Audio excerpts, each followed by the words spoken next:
Chapter 13 पृष्ठीय क्षेत्रफल एवं आयतन। पृष्ठीय क्षेत्रफल यानी कि surface area and its volume of the objects. ये प्रश्नावली 13.1 है। इसका मैं पूरा क्वेश्चन शो कर रहा हूँ।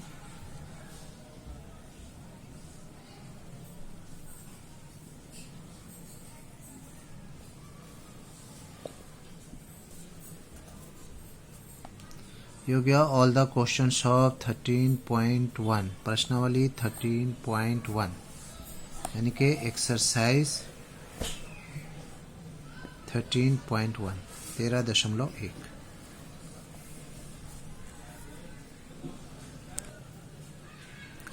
एक्सरसाइज 13.1 मेंसुरेशन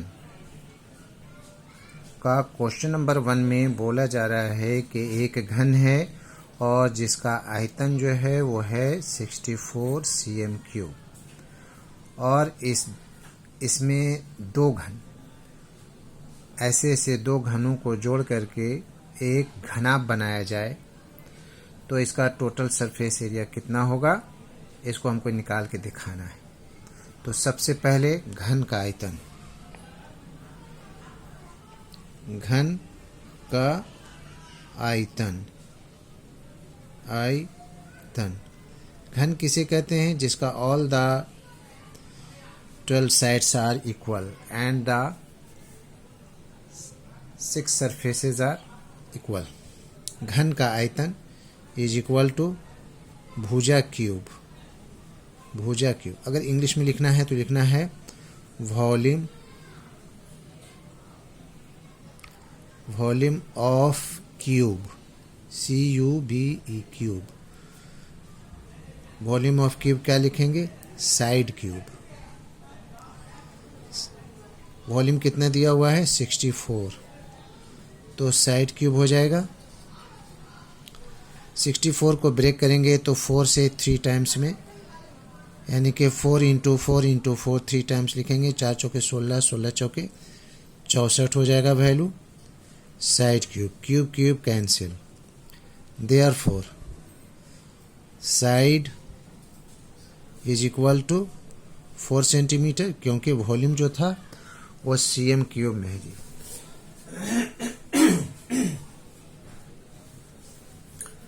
इस साइड निकल गया।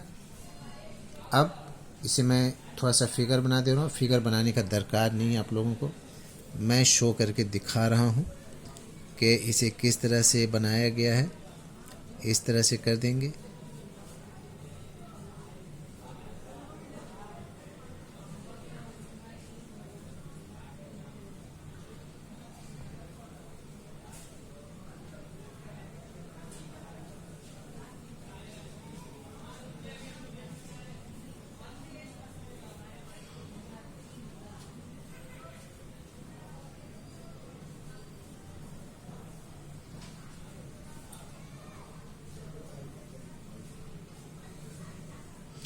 योग्य यानी कि यहाँ से हमें और ये 4 सेंटीमीटर, दो को सटा दिया गया। दो घन को इस तरह से सटा दिया गया तो ये क्या हो गया? 4 सेंटीमीटर। और यहाँ इसका भी ये हाइट हो गया और ये इसकी चौड़ाई हो गई 4 सेंटीमीटर। हम नीचे भी लिख सकते हैं 4 सेंटीमीटर। ये समझाने के लिए मैं कर रहा हूँ कि दो घन था, दोनों को सटा दिया गया। जैसे लूडो का क्यूब होता है, डैश होता है, उसको दो को सटा करके ये बना दिया गया। तो हमें इसका टोटल सरफेस एरिया निकालना है। तो घनाभ की लंबाई क्या लिखेंगे? घनाभ हो गया ये। घनाभ की लंबाई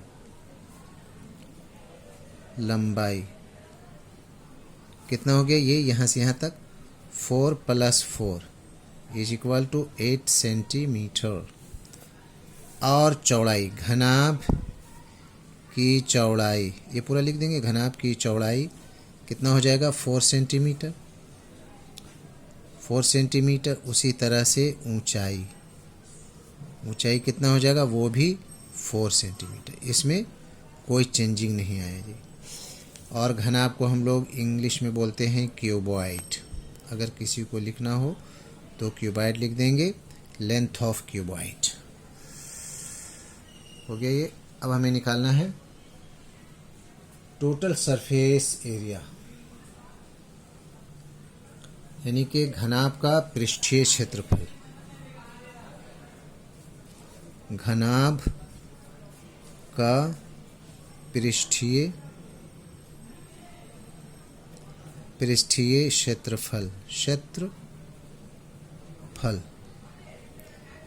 इसमें होगा 2 into 2 into length into breadth, direct length into breadth, plus breadth into height plus length into height. इसमें 2 क्यों लिखते हैं जी? क्योंकि ये सब चीज़ डबल डबल है, इधर डबल इधर डबल इधर डबल। तो 2 लंबाई चौड़ाई, 2 चौड़ाई ऊंचाई और 2 लंबाई ऊंचाई, इस सेंस में इसे लिखा जाता है। तो इसे मैं वैल्यू बैठा रहा हूँ 2 इंटू लेंथ कितना हमारे पास 8 है, ब्रेथ 4 है, प्लस ब्रेथ और हाइट 4 इंटू 4 है, प्लस लेंथ आपका 8 है इंटू ये 4 है। 2 8 चौके 32 प्लस 4 चौके 16 प्लस 8 चौके 32, कितना हो गया? 32 दूना 64, 16 चौक 64, 16 पचे 80, 80 इज इक्वल 8 दूना 16, 160 सेंटीमीटर स्क्वायर। अगर आप क्षेत्रफल एरिया निकाल रहे हो तो आपको यूनिट पर स्क्वायर देना होगा। घनाभ का पृष्ठीय क्षेत्रफल, इंग्लिश में एरिया ऑफ क्यूबॉइड, ओके। चलिए, एरिया ऑफ क्यूबॉइड ये निकल गया इसका आंसर।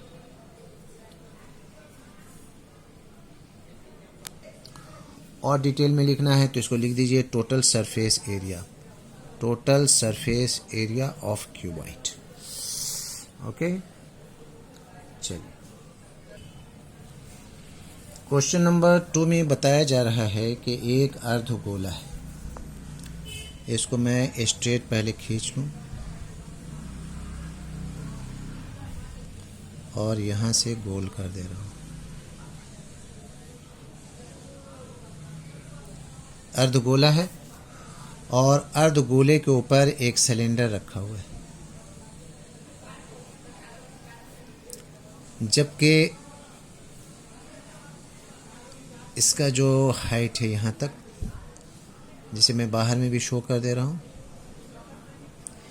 कितना है? 13 सेंटीमीटर। और इसका व्यास जो है वो है 14 सेंटीमीटर। तो ये सब का सब 7 सेंटीमीटर, यहाँ तक 7 सेंटीमीटर होगी। 7 सेंटीमीटर यानी कि इसको मिला करके टोटल जो है 13 सेंटीमीटर है। तो हमें लिखना होगा अर्धगोले का व्यास, शुद्ध हिंदी, अर्धगोले का व्यास या फिर diameter is equal to 14 centimetre. तो अर्धगोले की त्रिज्या को r से इंडिकेट करते हैं, शो करते हैं। तो हो जाएगा 14/2, कितना हो जाएगा? 7 सेंटीमीटर। 7 सेंटीमीटर हो गया। अब हमें निकालना है, एक ही बार में निकाल दे रहा हूं, बेलन की ऊंचाई। बेलन की ऊंचाई, हाइट ऑफ सिलेंडर कितना हो जाएगा? 13 माइनस 7, 13 में से 7 गया 6 सेंटीमीटर हो गया यहाँ तक। यानी कि यहाँ तक हमारा जो है वो सिलेंडर है और ये बाकी जो है ये। तो सबसे पहले अब हम लोग निकालेंगे एरिया किसका? अर्धगोले का क्षेत्रफल।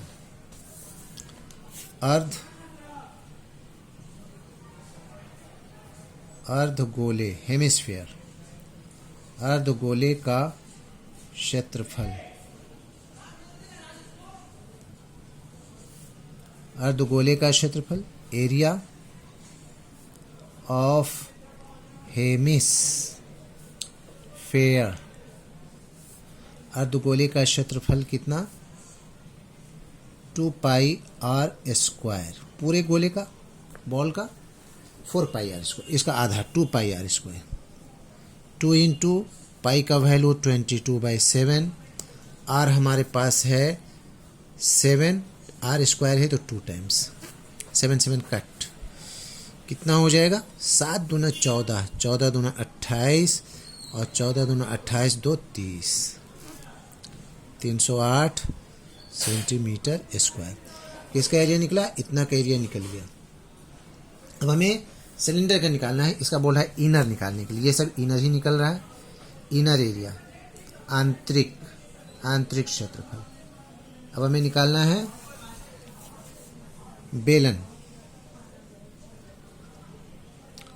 बेलन का आंतरिक या अंतः भी, आंतरिक क्षेत्रफल, आंतरिक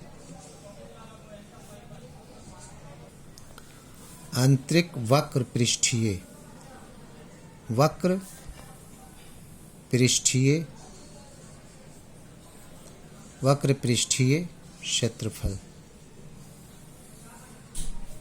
क्षेत्रफल इज इक्वल टू, आप इंग्लिश में लिखना चाहें तो इस तरह से, internal curved surface area, CSA, curved surface area of the cylinder. दोनों में से कोई एक लिखना है, इंग्लिश में लिखना है इंग्लिश लिख दीजिए, या फिर हिंदी लिखना है हिंदी लिख दीजिए, दोनों का एक ही वैल्यू। 2 पाई आर एच, दोनों नहीं लिखना है, ठीक है। फॉर्मूला एक ही मैं लिख रहा हूँ, 2 पाई आर एच। 2 हो गया, पाई का वैल्यू 22/7, आर का वैल्यू 7 है, और हाइट मैंने सिलेंडर का 6 निकाला है माइनस कर करके। इसको मैं दिखा सकता हूँ, देखिए यहाँ 6 आया है। बेलन की ऊंचाई, क्योंकि ये पूरा का पूरा यहाँ से यहाँ तक 13 है, यहाँ तक तो 7 हो गया, तो 13 से 7 जाएगा, क्या बचेगा? 6। वैल्यू पुट हो गया, 7 7 कट, 6 दूना 12, 12 दूना 24 का 4, 12 दूना 24 और 2 26 सेंटीमीटर स्क्वायर। अब टोटल सरफेस एरिया,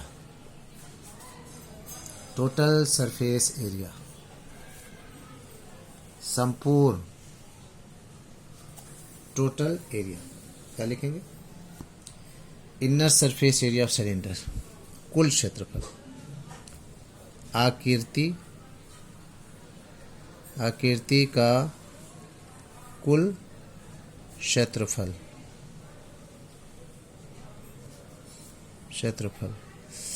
308 प्लस 264, इसको ऐड कर देंगे जी। 8 4 12 का 2, 6 और 1 7, 3 और 2 5 सेंटीमीटर स्क्वायर। आकृति का कुल क्षेत्र, total area of the figure, ये आंसर हो गया 572 सेंटीमीटर इसका। तो हमारे चैनल को सब्सक्राइब ज़रूर करें और शेयर भी ज़्यादा से ज़्यादा करें, लाइक करना बिल्कुल ना भूलें, और अगर कुछ पूछना हो तो कमेंट्स ज़रूर करें। Okay, that's all.